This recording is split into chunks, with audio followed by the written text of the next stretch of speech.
Hola, soy el profesor Alan y estás en el taller del bebedor.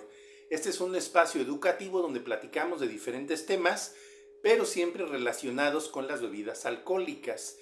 Y bueno, el día de hoy no podíamos dejar pasar la oportunidad. El día de ayer fue el 24 de julio, es decir, el Día Internacional del Tequila. Y entonces, como no pudimos subir video, pues sí dijimos, tenemos que hacer algo especial.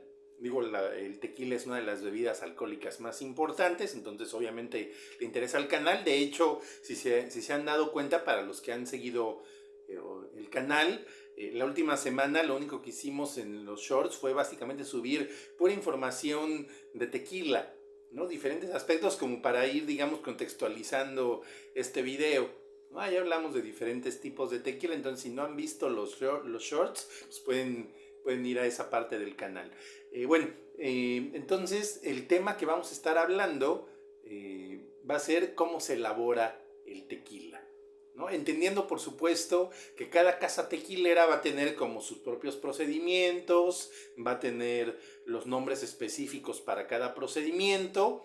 Y que pues básicamente si de repente nos metemos a ver en internet cómo es el proceso de una casa y de otra, pues vamos a encontrar que hay pequeñas diferencias. Entonces por eso nosotros lo que vamos a hacer es explicar el proceso, digamos, de manera general, para tratar de explicar exactamente por qué ocurre cada cosa durante la elaboración del tequila, ¿no? O sea, entendiendo como los pasos que son como esenciales, al margen de que de repente en alguna casa tequilera pues se agregue algún paso por ahí, ¿no? Para darle como su sello particular.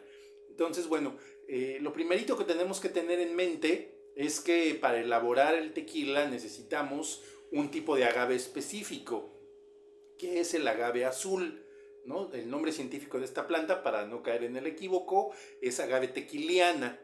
Y bueno, esta es una planta bastante interesante porque para poder ser utilizada para la elaboración del tequila debe haber crecido al menos 7 años. Esto es para que sea como redituable el proceso. Ahora, esto nos lleva a un asunto que es interesante. Si para poder tener el tequila requerimos tener los agaves cada 7 años, entonces, ¿cómo le podemos hacer para mantener, digamos, una producción de agave azul que sea constante para poder surtir, digamos, la materia prima para tener el tequila? Porque no es como la manzana, por ejemplo, que utilizamos para hacer la sidra. Ahí el manzano da manzanas todos los años. O, por ejemplo, en el caso del vino, que se hace con uvas, pues la parra da uvas todos los años. Entonces, ¿cómo se le hace para que podamos seguir teniendo agave azul cada año? Bueno, aquí se utiliza un mecanismo que se le llama micropropagación. Hay que recordar que las plantas, aparte de poderse reproducir utilizando semillas, también tienen lo que se le llama el crecimiento vegetativo, que básicamente es un tipo de reproducción que no requiere una reproducción sexual como tal, sino simplemente de un fragmento de la planta se puede generar una nueva planta. Y en el proceso de la micropropagación, en lo general, cuando se está hablando de una planta suculenta, como puede ser el agave, como puede ser los cactos, como puede ser los nopales, generalmente en la base de las espinas va a haber una yemita, que esa yemita puede ser utilizada para que si se siembra puede producir una planta completa. Entonces, desconozco exactamente cuál sea el proceso, digamos, concreto que de manera comercial se utiliza, pero sé que es micropropagación, porque pues es el mecanismo, digamos, como más económico y pues el único que podría garantizar un crecimiento a esta velocidad que requiere la producción de tequila, ¿no? Entonces, bueno, ya que tenemos nosotros nuestro agave azul, entonces lo primero que hay que hacer es pasarlo por el proceso de jima, que básicamente lo que implica pues, es quitarle la flor y cortarle todas esas ramitas, todo lo que son, todas esas pencas que no nos van a servir, hay que eliminarlas para dejar nada más el puro corazón del agave, lo que le llamamos la piña, porque en efecto parece una piña así grandota, ¿no? Entonces, bueno, ya que le quitamos todo lo que es como la parte que envuelve esta piñita, entonces ahora sí ya podemos separar la piña y llevarla a la bodega donde vamos a producir el tequila. Ya estando ahí en la bodega, entonces empieza el proceso con algo que se le llama el desgarrado del agave. Esa piña, a final de cuentas, va a ser bastante grande, entonces así complicaría mucho procesarla. Entonces el desgarrado lo que implica es básicamente fragmentarla en trozos muy chiquitos para poderla manipular de una mejor manera, para que todos los demás procesos que siguen puedan fluir de manera más sencilla, ¿no? Entonces básicamente pues se va a reducir ahí el tamaño de la piña mediante cortes sucesivos. Después viene el que yo considero que es como el paso característico del tequila. Esto es el paso del cocimiento. ¿Por qué es importante este paso? Bueno, porque si pensamos, por ejemplo, en comparación con el vino se obtiene del estrujado de una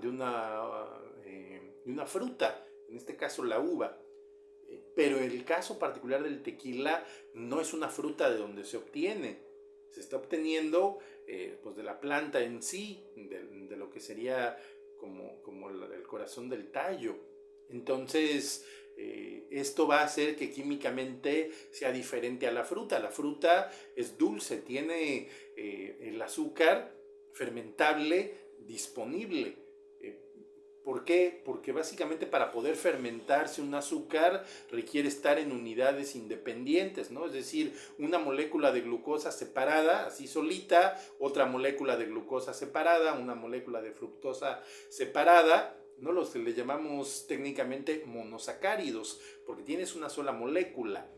Pero en el caso del tequila, ahí en la piña del agave, no está así el azúcar, está en una forma polimerizada, es decir, están todas esas unidades de azúcar, pero están pegaditas, formando hebras largotas de fibra, básicamente, ¿no? Se le llama inulina, el tipo de fibra que tiene el agave tequiliana, y entonces, pues esas hebras no son fermentables, entonces por eso es que se tiene que meter a un proceso de cocimiento para poder separar estas moléculas independientes de azúcar para poder fermentar, ¿no? Entonces básicamente esto es lo que se tiene que hacer. Ya una vez que terminó el proceso de cocimiento, ahora sí ya viene lo que es el prensado, que ahí pues básicamente es igual a la maceración que hacemos con la uva para obtener el mosto, ¿no? Que es básicamente pues el jugo,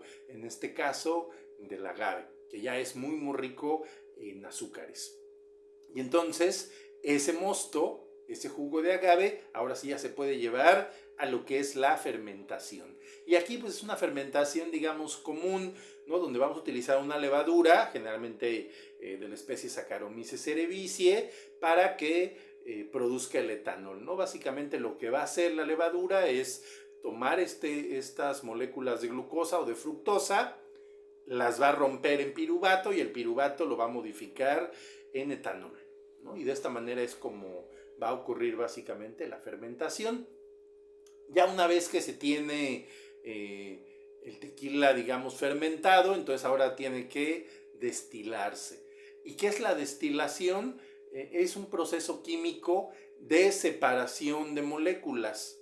Aquí básicamente lo que se asume es que cada molécula, cada tipo de molécula va a tener un punto de ebullición diferente, es decir, esa transición de líquido a gas va a tener una temperatura fija. Entonces cuando se tiene una solución de etanol en agua, como es este caso, del que estamos hablando, el etanol va a ebullir antes, es decir, con una menor temperatura que el agua.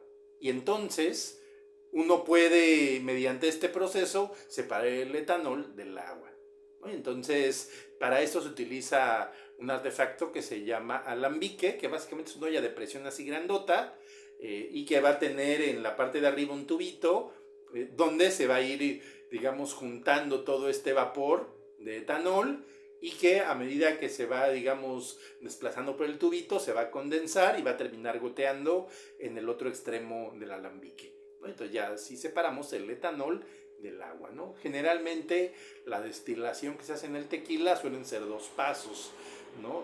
Dos procesos de destilación separados.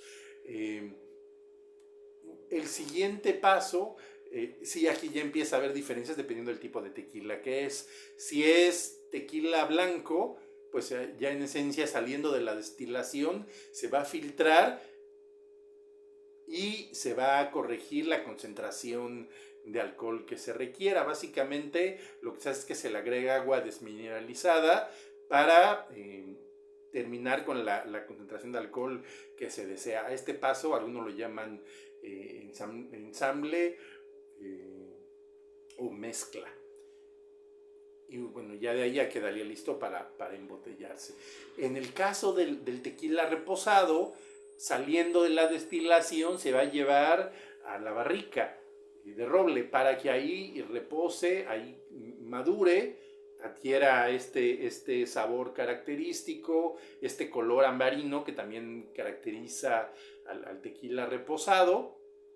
Y ya una vez saliendo de la fase de reposo, se filtra y se corrige la concentración de etanol, igual que lo hicimos con el tequila blanco, ¿no? Entonces, básicamente, ese es el proceso, así digamos, paso a paso, explicado de la manera pues, como más corta posible. Si te gustó el video, hay que darle like.